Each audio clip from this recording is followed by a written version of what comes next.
Assalamu alaikum, барыңыздарга Даамдуу Тайм каналына кош келипсиздер.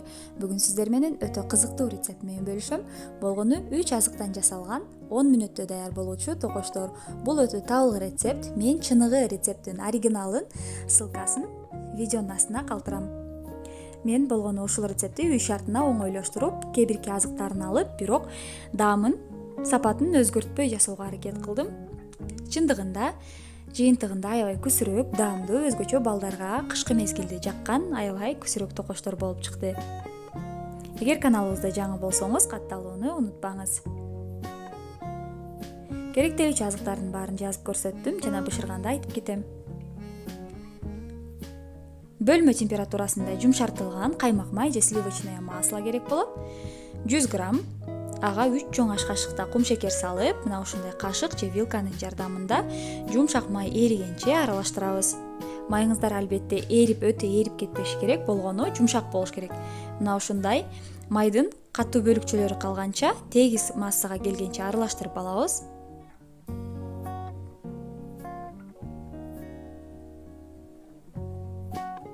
Тегиз аралашкан массага 150 граммдуу унду элеп салабыз.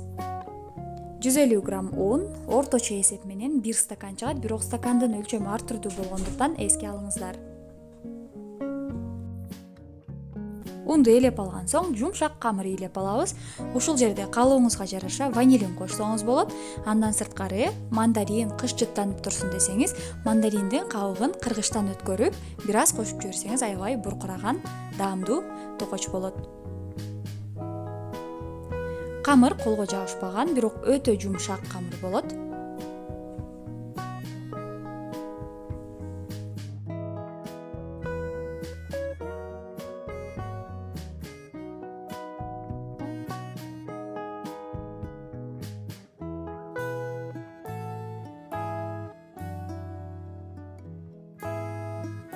Көрүп турганыңыздардай камыр аябай назик, жумшак болуп чыгат.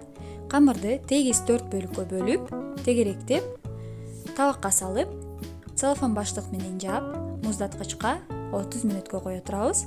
Албетте баштыкка салганыңыздар оң, себеби муздаткычтын жыттай сиңип калбоо үчүн.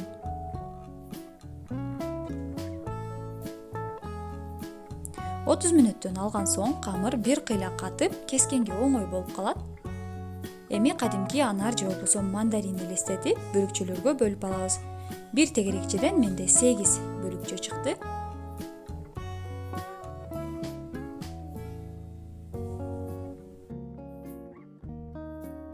Бөлүкчөлөрдү ушул бойдон бышырып баштасаңыз болот, болбосо мен сыңары бир аз кооздук үчүн жумуртканын сарысына сүт кошуп, матырып, андан кийин кум шекерге матырып бышырып алсаңыз бир аз көркөмдүү болот.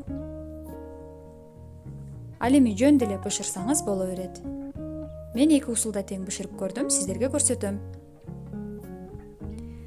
Баарын тизип алган соң, алдын ала кызытылган духовкада 180 градуста 10 мүнөттө бышып чыгат.